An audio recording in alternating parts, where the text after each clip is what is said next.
Magandang gabi po, Luzon, Visayas at Mindanao.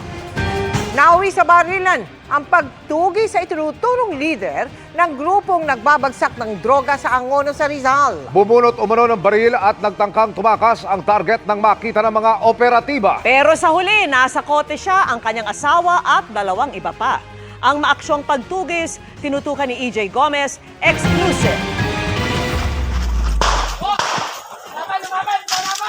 Yan ang maaksyong tagpo sa drug buy-bust operation ng Angono Police na nauwi sa palitan ng putok ng baril sa kanilang target sa barangay Mahabang Parang noong Biyernes. Pakay nila ang mag-asawang drug suspects. Ang 57 anyos na target na si alias Lolo, nagtangka raw tumakas nang makita ng mga operatiba. Nag-draw ng baril itong si alias Lolo nung nahalata niya na parang nagsumenyas yung ating pulis. Tumakbo siyang bigla at paghabol sa kanya ng ating pulis, pinutukan niya. Sa gitna ng engkwentro, tinamaan sa braso ang lalaking target. Aresto kita ha sa pagbebenta ng pinagabawal na droga.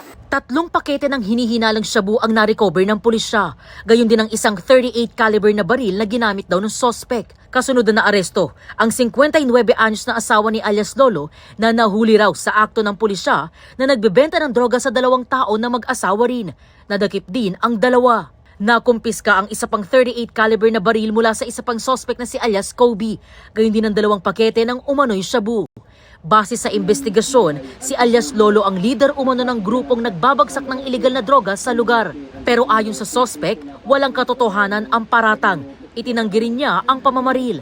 Aniya, itinuro lang siya ng kanyang nakaaway sa lupa. Hindi po ako nagbibenta ng droga. Hindi po ako nagpaputok, mamay. Pinag-initan ako nila, yan ang totoo. Sinabi na ako ay nagtitinda ng droga, ako ay may baril. Kaya siyempre naniwala naman ng mga pulis, doon po ako inoperate. Nang tanungin naman kung bakit siya nagtangkang tumakas, sabi niya, Tumalon ako dahil ang pagkakaalam ko, kaaway, hindi mga pulis. Dahil kung alam kong pulis, ba't ako tatakbo? Hindi ako tatakbo dahil siyempre pulis yan. tumangging magbigay ng pahayag ang kanyang asawa. Gayon din ang iba pang arestadong suspect. Nakadetain sila sa custodial facility ng Angono Municipal Police Station.